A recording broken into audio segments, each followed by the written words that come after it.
Welcome to A Double and Dice with your host Kim. and Jocelyn. Pour your favorite beverage, Pull up a comfy chair. because we are ready to roll.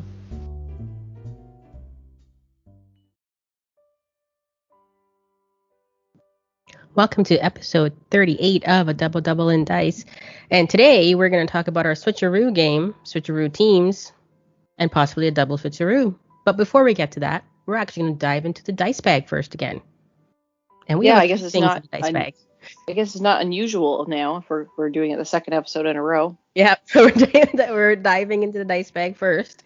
It ties in, so with what we're going to talk about. Seems logical to do that. So if we pull out the dice bag, which is clearly a dice bag from etsy.com/shop/JoceStitch, JOCE Stitch, because that's the best type of dice bag there is. Mm-hmm. We heard from everyone's fave hero, Donnie. So he provided some feedback on our YouTube channel, youtube.com/dmNorthTV, where he watched our Switcharoo game, Yes. which was the topic of our last episode where we built the team using the Switcharoo rules, and then we played the mirror match. So Donnie says mirror matches can be difficult due to the fact that your win condition is the same. Yeah, that can be difficult because we're trying to do the same thing potentially, right? Yeah, which ends up sometimes can be different. And of course, dice rolls are different. So Yeah. But it's the purchasing of the same characters or actions or what you're doing. Yeah. He also finished off by saying he started using DaVinci Resolve, and it's a bit difficult, but once you learn it, it's not bad at all. And that is in response, I think, to some conversation we had about how we don't edit anything. Oh yeah, video editing. We don't do much video editing here. It's because we when we were doing our team switcheroo in that episode 37, we had it up recorded, the actual team building website. So that wasn't included in the YouTube because I said I don't know how to edit those things in or know how to video edit. So yeah. So there you go. That's a suggestion for you, Kim. DaVinci Resolve. Get on that. I've seen it. No. I need something easier. I need something easier than that. I've seen it. Maybe one night when you're supposed to be playing Donnie with your super late night Friday games, that maybe instead he can teach you DaVinci Resolve. Yep. Do some screen share. There you go, Donnie. It's on you. You have a task. Yeah. Okay, and then we heard back from Jackalope Spam, Nick, and he, as usual, sent me a Discord message, and he said, after listening to the Team Switcheroo episode, I had a thought for a dice social format. Are you ready? Ready. In essence, make another random team as you would for a Switcheroo, but then you and Kim draft your favorites from it, splitting the team into halves. Then, from each of your 4 cards and 1 basic action, everyone can choose Team Jocelyn or Team Kim to complete their team for the social. The remaining caveat, you can't use a card from the other's team. So, I like the concept, but I think that for Dice Social, where we're trying to attract newer players and people that aren't used to playing Dice Masters at all or online, it might be a little bit more complicated. So I'm going to throw that out there to our friends Jourdo and CCM Quadruple 7 and say, I think that this is an invitation to restart Team of the Month. What do you think, Kim? Yeah. Because I don't know if we really want to be a Team Jocelyn, Team Kim here. Start anything up brewing. Yeah, we certainly don't want to have a fight going on. But, so wait, would you have to add the other 4 cards to that 4-card team, or is it just a 4-card team? I am not even sure. But either way, it's a little more complicated than I think we're looking for in a Dice Social format. But I do think it would make an excellent Team of the Month format. So Jourdo and Mr. CCM, that is your baby, Team of the Month, and we have not had that for quite a while, and I think it's maybe time to bring it back. So we would suggest that perhaps for that, or perhaps it's something you and I, Kim, could do just with ourselves. Yeah, and play again, yep. And then he continues on, as through all of the team building series, it's been evident that you and Kim have very different styles of play and card preferences. Do you think that's true, Kim? Yeah. When I read that sentence, I was kind of thinking, I think, well, we all have different styles. I don't think we all have the same ones. We do have different styles, me and you. Card preferences, yeah, I think we're different as well in that. Yeah. You tend to go to this, and I would probably not. I don't think we've ever played. I'm trying to think any other team builds, but no, I would agree. I would say we're different. Well, sure. I mean, everyone's different. I didn't think we were that different. I didn't think we were very different, but you know, I'll go with it. So he continues. It could be fun to see some of those preferences come to light a little more and encourage a friendly rivalry between the wonderful co-hosts. I'm seeing a trend here with Nick's comment about rivalry. Now, did I recently learn that he is anti-co-op board games? I was just going to bring that up. He is anti-co-op board game person. So I don't know what he's trying to stir up here. So the working together part is not Nick's preference. He likes the animosity, the friendly rivalry, the competitive competition. If he can stab you in the back during a board game, he'll stab you in the back. Well, I mean, sometimes that's the purpose of the game. Yeah, it's fun to do that. But anyway, but he says, namely, players can see whose style they gravitate towards more. So I kind of like this, Kim, because I know you and I have talked about this offline. I don't think we've talked about it on the podcast, but I haven't had a chance to play a lot of Dice Masters with you lately.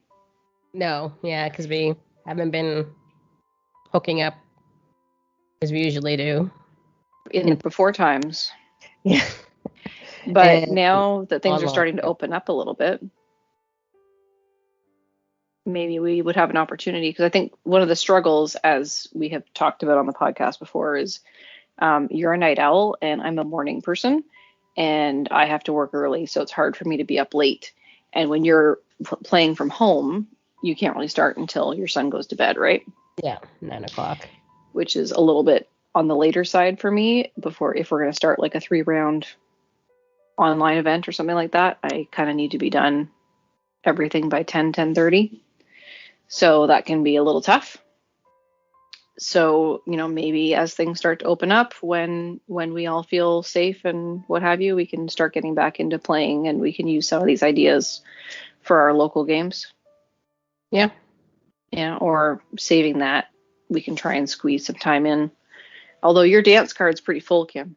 My dance cards? Well, yeah. Like between your Monday nights doing Draw Everything with Super K when you don't have a podcast dropping, and your Tuesday night weekly Dice Arena, and you know, recording the podcast, which we're doing right now, and also doing all of the stuff that makes the podcast actually go out to the world, because you do all of that.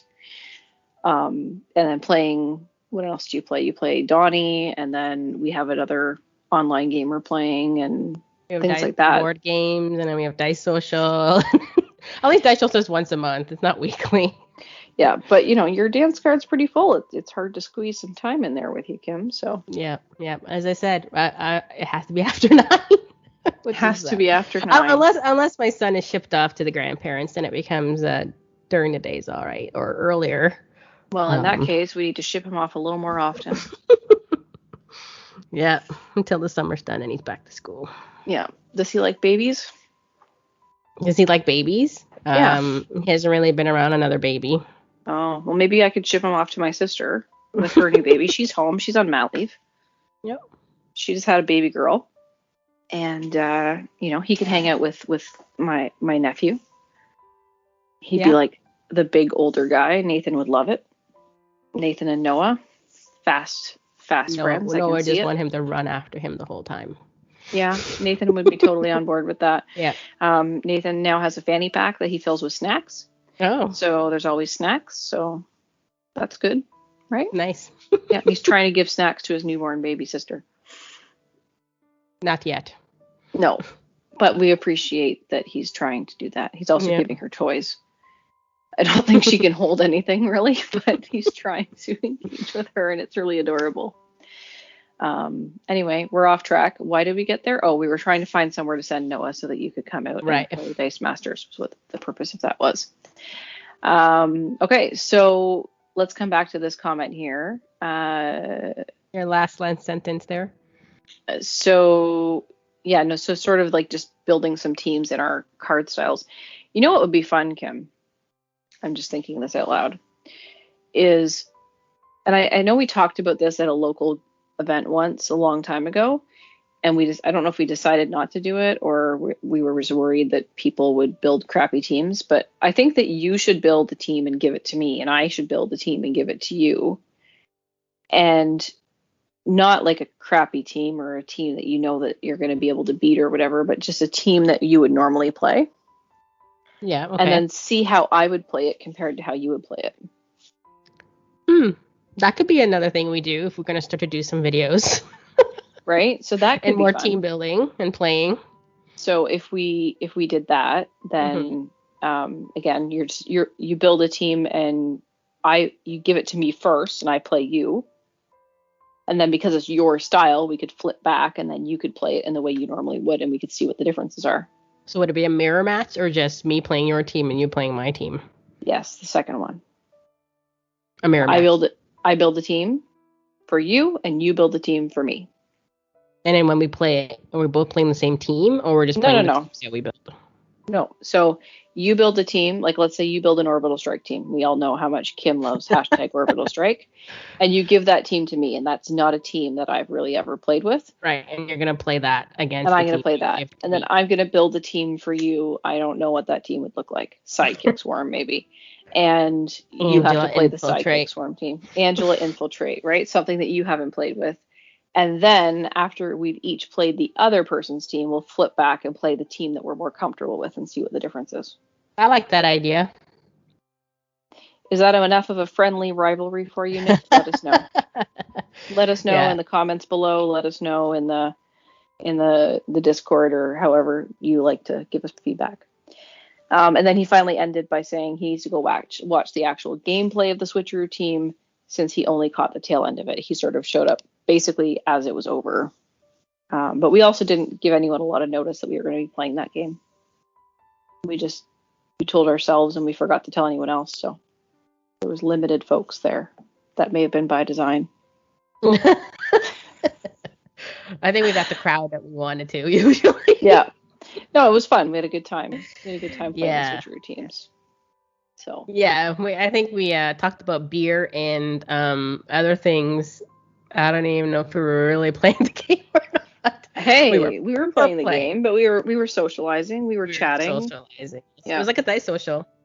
It was like a dice social. It was awesome. Except we did keep score. We did keep score. Yeah. But we didn't keep a time. We didn't keep a time, and it wasn't too bad. Keep a time. But it wasn't too bad. No, it wasn't too bad at all. And you can find that game again over on youtube.com/dmNorthTV, which is our Switcheroo game based on our episode 37 teams. And at the end of that, I think that's going to take us into sort of what we wanted to talk about today, right, Kim? Yeah. So after the end of that game, we had what we could have probably done differently. Maybe what we could have changed differently on that team.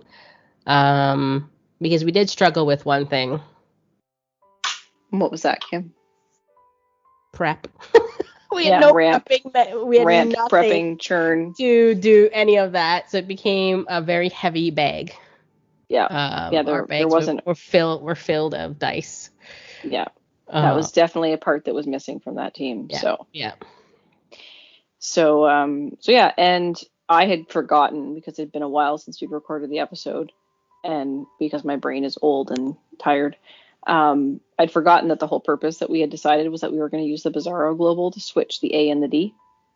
Yes. Until partway through the game, you reminded me of that. I'm like, oh yeah, that's what we were trying to do. So then I started doing that, and it worked to good effect. But we were trying to do it on the Loki character, which I never even bought. I think I ended up buying Loki. You bought it. I think I bought it. Maybe if I bought it at the end, and you already beat me, or I never bought it. Something like that. So the Loki was from the Avengers Infinity box, I think, wasn't it? Yes. So that was one of the Loki, and it didn't have great text. We just thought that we would use him to swap. Yeah, it was too expensive for a tune, too, like a 5 cost or a 6 cost or something. 5 cost a tune, yeah. Yeah, and and I was like, oh, look, seething Manchun. And I was just doing seething corruption with the Manchun that, when you fire off an action die, it does 1 damage to all opposing character dice, and seething corruption is an action die, and when a die takes damage, you KO it. So I was just like seething Manchuning you until I realized we were supposed to be swapping the A and the D and buying the Loki cards. So then I switched tactics. Well, that was to get your attack through, right? A bigger attack. Yeah, absolutely. You're trying to do it in like hopefully 1 shot, which would have to take a lot of setup, but you're hoping to do it at least in 2. As soon as you get the other one, you're pretty much ending the game. Spoiler alert, it took a lot longer than that. You know what also that maybe this team needed? Because Loki, Ric Flair. Woo! There you go. I was waiting for it. You left the space for me and everything. I'm so proud of you. I know. Kang, they're all masked characters. You know what would have made that cheaper? Asuka. Yeah. Yeah. That's not something I normally play with, though, Asuka. Neither. Well, I try to if I realize I have a lot of masked characters on my team that I'm building. And they're high cost. Let's say 4 or 5. I wouldn't really do it for 3 or less. Yeah. I would throw her in here there. But she and I, we don't always get along. So no, she could betray me a lot. So I try not. I don't use her, but I mean, when she's out there, she is definitely helpful.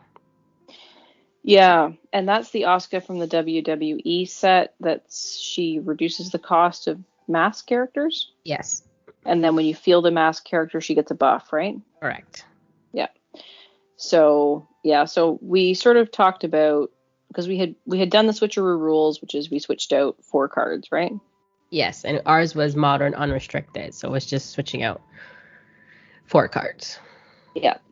So we thought maybe what we would do next is each individually, not together, switch out a maximum of 4 cards. Up to 4, yep. Yep, up to 4. And do that each on our own to see which way we take our team, and then play those teams against each other and see what happens. A double switcheroo. A double and dice switcheroo. Yep. Yeah. So a team brew, double and dice switcheroo. I don't think we can make that shorter or more fun. that idea. And then you'll see our how different we really go. So it could go towards what Nick was saying. It could absolutely. I was gonna say call him Jack. But. Yeah, you were to call him Jack. Jackalope Spam. No, just Jack. Just Jack. Are we gonna rename him? Jack. Nick, your new name is Jack. It's in your nickname, so it's just short formed. Yeah, Jackalope Spam is too long. Yeah. Yeah. So, but we could just call him Link's dad. Yeah. So anyway, but yeah, we're off track again, and it's what we do. It's what we do. We don't do it quite as well as our friends over at the Ministry of Dice, though. Okay, so is that what we're gonna do then, Kim? We're gonna do an extra switcheroo. Double switcheroo. Same rules, except it's not exactly 4 we're switching out. We're doing up to 4, so it doesn't have to be 4. Yes, that's right. And are we gonna limit the backs, the basic actions? Are we only gonna be able to swap out a maximum of 1, or can we swap both of them out if we want? If it's part of your 4. Okay. So any 4 cards. Any 4 cards up to any 4 cards of your 10. Okay. I know you want to get rid of target lock. Did I buy that? I think I bought that. I did, and it was fun. We both did, and it was a fun card. It never worked out. It worked out for you. It worked you got out my for Kangs me. Out, yeah. But when I did it on your Kang, you never pulled your Kang. No. Oh. No, you didn't have the greatest timing with it. So let's tell the viewers what target lock does, because I'd never used it before. Yes. The viewers of our audio podcast. The viewers want to know. So target lock is a continuous die. So a continuous die, when you play it, it sits in your field zone. That's right. And it still can be targeted and all that stuff, I believe.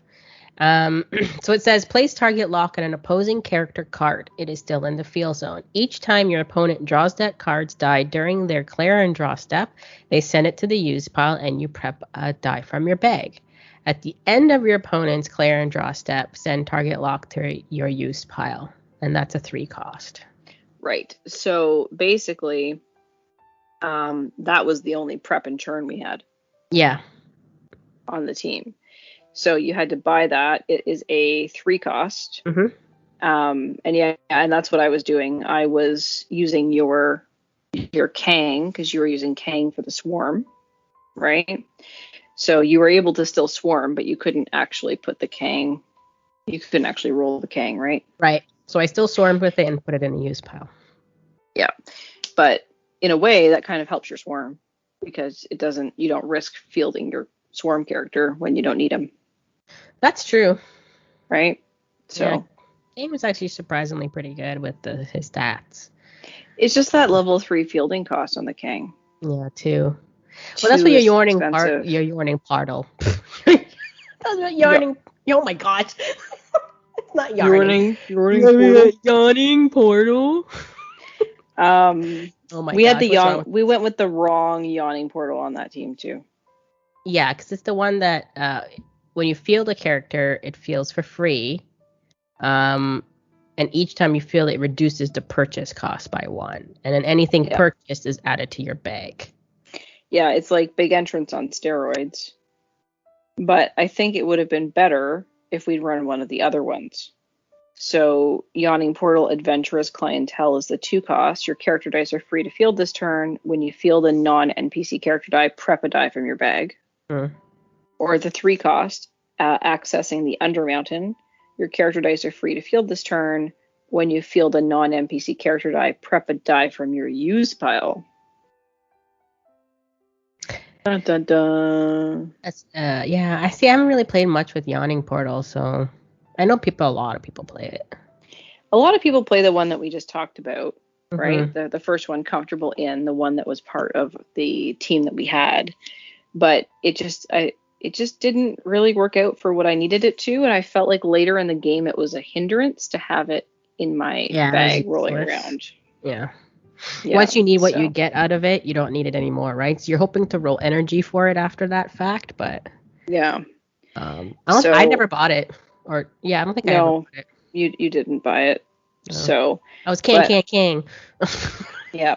But I think that I might swap the Yawning Portal on the team for a different Yawning Portal. Spoiler alert. Yeah.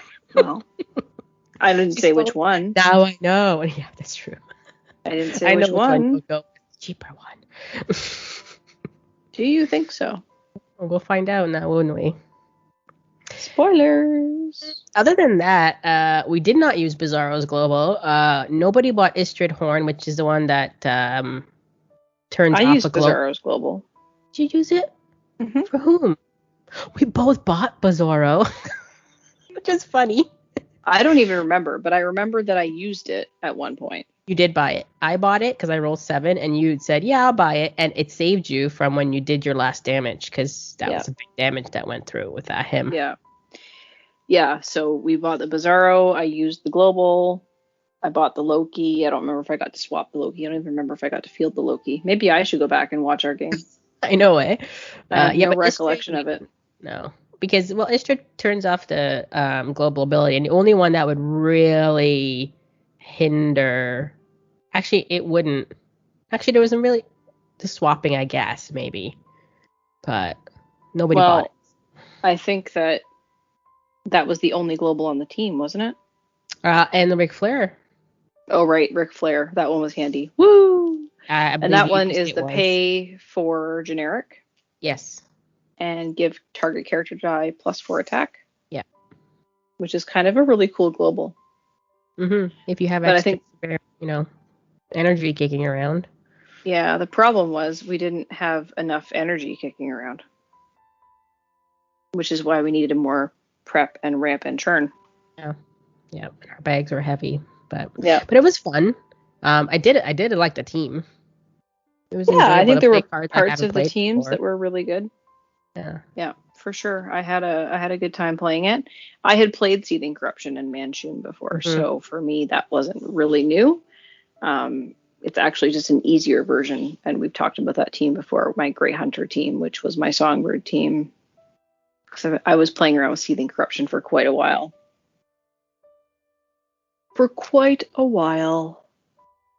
Yeah, but I like that combo with the Manchun and Seething Corruption. Yeah, absolutely. So it's a good one. It's good times. But in general, we're going to switch it up. We're going to build some new teams, and we are going to give those another go. So maybe next time we'll do a better job of advertising when we're going to be playing, Kim. Yeah. And letting our public know that we'll be out there. Yeah. You, the people. Yeah, we'll do that next time because we did stream it, right? So. Yeah. But it's still up on Twitch, right? And it's up on YouTube, so you can still go back and see that game. So yes. And maybe we'll link it in the show notes. Yeah. Okay, so other than that, Kim, what's coming up from a online gaming perspective? An online gaming perspective. So the usual Tuesday nights is Tuesday nights is WDA, 9:00 Eastern on Final Ross Battle Twitch channel. If you're in the Discord for Dice Masters, you can there is a channel there for that, for all the details and themes on that. Also weekly is the DM United dice fight that happens Thursdays at 4:00 Eastern time. Mm-hmm. And again, there is also a channel in the Discord that you can check out the theme there as well, or you can visit their website, and you might have to remember what their website is. dmunited.eu. Yes, that's it. So that's on a weekly basis. Dice Social's coming up Saturday, July 31st at 2:00 Eastern. And we have a channel in the Discord as well, so you can check out the theme there. And the theme is called Up, Up, and Away. So your team has to only consist of characters that can fly. And you do have a caveat on that, right? So if they have an implement that lets them fly, they're allowed to fly? Right. So, for example, Thor's Iron Mjolnir. Man. Yeah. Iron Man has a suit that lets him fly. Wonder Woman, we said, yes, she does fly. Batman, no. Though he has a Batman, cape, he doesn't really fly though. No, he doesn't fly. We're saying Batman, no. And there was another one that was brought up. Spider-Man. Adam and Spider-Man. Adam, we said yes. I didn't really know much about the Adam character, but supposedly he does fly in the comics. Mm-hmm. So we said yes to him and no to Spider-Man because shooting his webs is not really flying. No, he's really kind of just like swinging through the air. Yeah. So I believe that was golden. Green event as always. If you do have any questions about a character, feel free to ask in the Discord channel, or you can reach out to us, which Jocelyn will get to at the end. Yeah. So hopefully we will see you at the Dice Social on July 31st, and it'll be a up and away theme there. So. And I believe the United Crew's doing their XL tournament, which I still haven't seen any details on their website about, unless I... Yeah, so apparently I had that all wrong on the last episode. I talked about Dice Fight XL as Jimmy's Big Dice Masters format, but apparently that's not what they're doing. Okay. They're actually doing a modern competitive dice fight that allows you to use up to 2 Dark Phoenix Saga proxies based on the spoilers that are available so far. Gotcha. So there's information on that in the Discord, in their Discord channel. I don't know. I haven't checked the website, Kim. So if your set is not there, I trust you. Yeah, I don't see anything there. I think they're doing Jimmy's format this Thursday. Which would be... Sorry, this would be after our recording, though. Yeah. Yeah, but they were doing Jimmy's one in the dice fight. And that was from the Ministry of Dice podcast. Jimmy talked about a format that he liked, which he called Dice Masters XL, where you had 3 basic actions and 12 sidekicks and 12 characters or something like that, 13 characters. So that was something different. So that's what I thought they were doing for their Dice Fight XL, but I was confused. So that was me. And then the other thing happening on the weekend of July 31st, if you are in the UK and you are at the UK Games Expo, there will be Dice Masters there. Our friends Chris and Andy over at the MOD are going to be running an MOD PDM, Ministry of Dice Presents Dice Masters event, which I believe is going to be single affiliation with their usual caveats and rules on that with bans, etc. And you can check out the information on that if you are able to attend that in person on their website, BritRoller6.com. Cool. In-person Dice Masters. Can you believe it, Kim? So is there actually a tournament going on there? Yeah. WizKids, or the guys are just kind of putting it together? No, the guys are putting it together. It was too late notice to try and get something official done, I think, because initially, from what I understand, is that the UK Games Expo said no, there would not be face-to-face gaming. It would just be sort of like an expo, like look around and maybe some demos, but not actual tournaments. Right. But then the UK opened up their restrictions from the pandemic perspective and said, yeah, it's okay. So Chris and Andy said, okay, we have like 2 weeks to pull this together. We take on the challenge.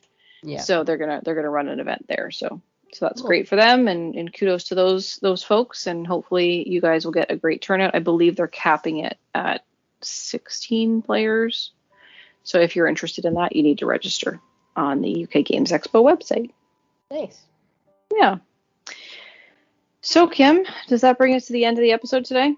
I believe it does. Do we have anything else? All right.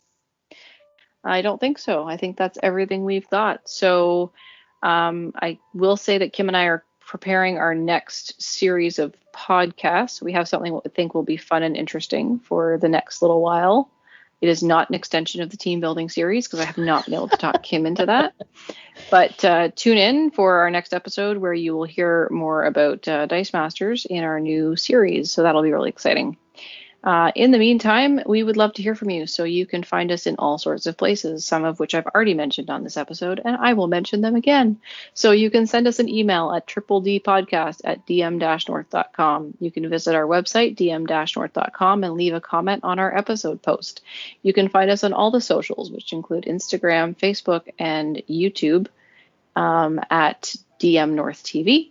You can find us on Twitch at twitch.tv/dmNorthTV. And you can always send Kim or I a Discord message. You can reach out to Kim at SuperK, and you can reach out to me at JoceStitch. That's JOCE Stitch. And by the way, if you need to pimp out your Dice Masters style and you've been looking for a new dice bag, look no further. Head over to etsy.com/shop/JoceStitch, JOCE Stitch, as I shamelessly self-promote my dice bag business. And you can have a custom dice bag made with 2 different fabrics, one on the outside, one on the inside. They're beautiful, they're lovely, they're all over the world, and hopefully Peter in the Netherlands got his because it's been floating around customs since the end of June. So anyway, Usually that doesn't happen. His is a cool one. You don't have that one up yet, do you? No, I don't have the fabric up for that yet. So, so there's great dice bags. They usually get to their destinations. If they don't, I guarantee you, I will make sure that you get one. And I would love to do some orders. I haven't done any in a while. So, check that out. Etsy.com/shop/JoceStitch for all your dice bag needs. And until next time, on a double and dice.